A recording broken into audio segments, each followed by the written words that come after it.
お寝坊さんの王子様。むかしむかし、あるところに、お寝坊さんの王子様がいました。今日はお妃様選びの大事な舞踏会の日。それなのに王子様はちっともお昼寝から目を覚ましません。お昼寝といっても、もう夕方の5時なのですけれど、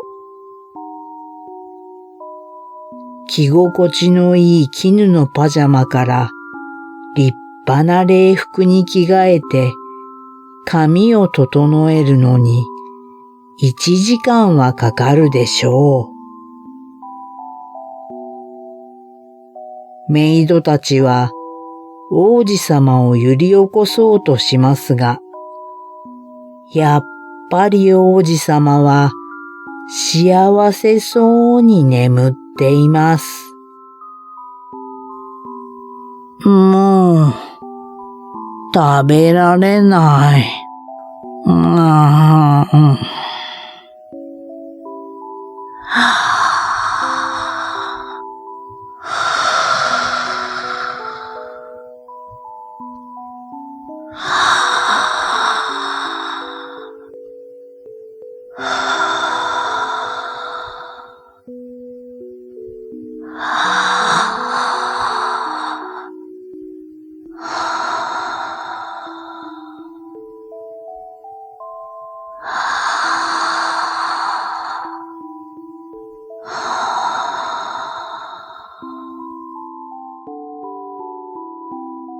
お妃様候補たちはもう続々と馬車で集まり始めています。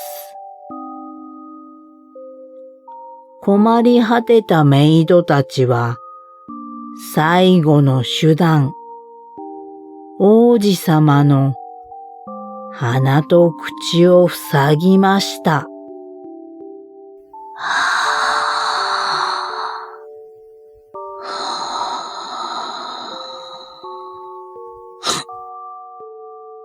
王子様は目を白黒させて、ようやくうっすらまぶたを開けました。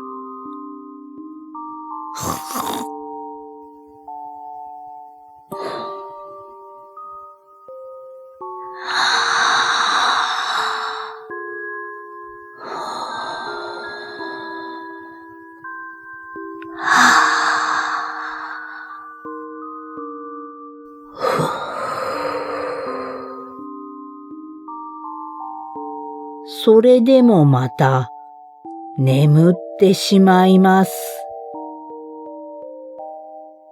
メイドたちは呆れ果て、女王様を呼びに行きました。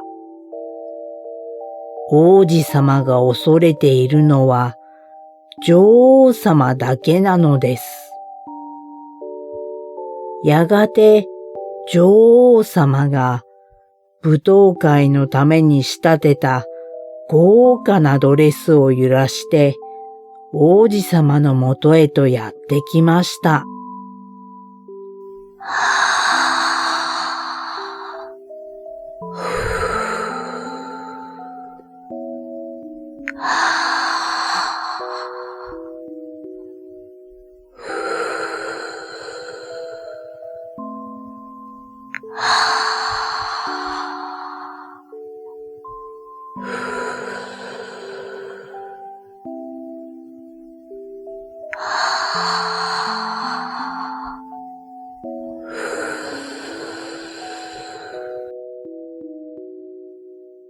女王様は無駄だとわかっているので、一言も喋らずに布団をめくり、王子様のお尻をペンペンと叩き始めました。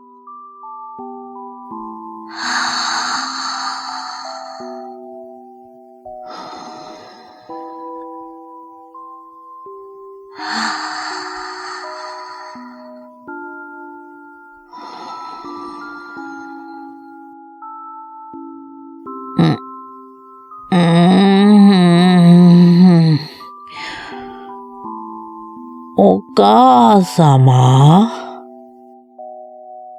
王子様はまだ寝ぼけ眼です。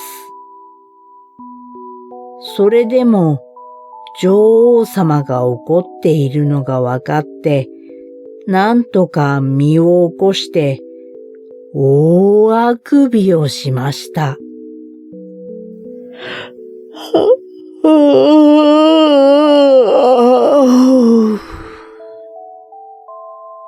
そして今夜が舞踏会だと気づいて、慌ててベッドから飛び出しました。メイドたちが着替えを手伝い、急いで髪を整えます。ダンスフロアの大広間に王子様が姿を現したのは、約束の時間を30分過ぎてからでした。玉座に座る王子様に、我こそはと、たくさんの美女が語りかけます。しかし、みんな変な顔をして王子様の前を離れていきました。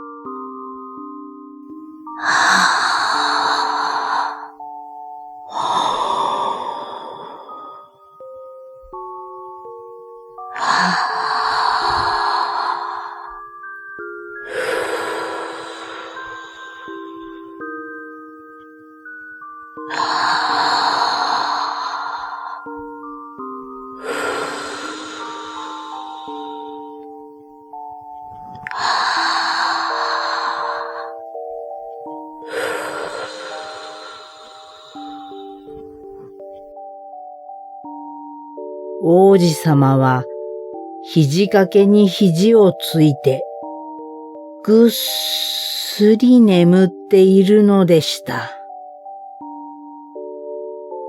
眠り続ける王子様にお妃様候補たちはがっかりして次々と馬車で帰っていきました。最後に一人だけ残ったのは、辺境の小さな国のお姫様。輝く金髪ではなく黒髪で、お金持ちの国ではないので、ドレスも地味な色で質素です。でも、誰よりも美しい心を持っていました。お姫様は玉座の前に進み出ると、自分が肩にかけていたショールをそっと王子様にかけました。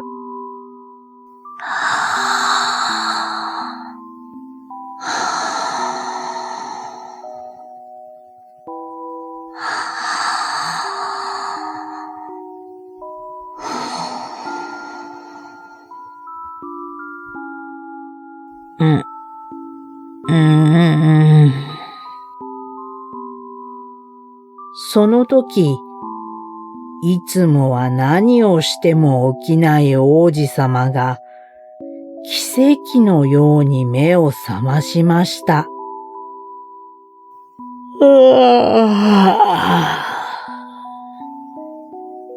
君は誰？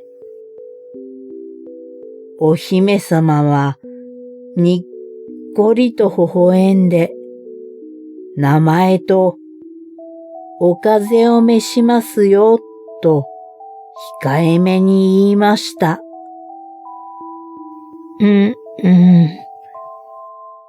ありがと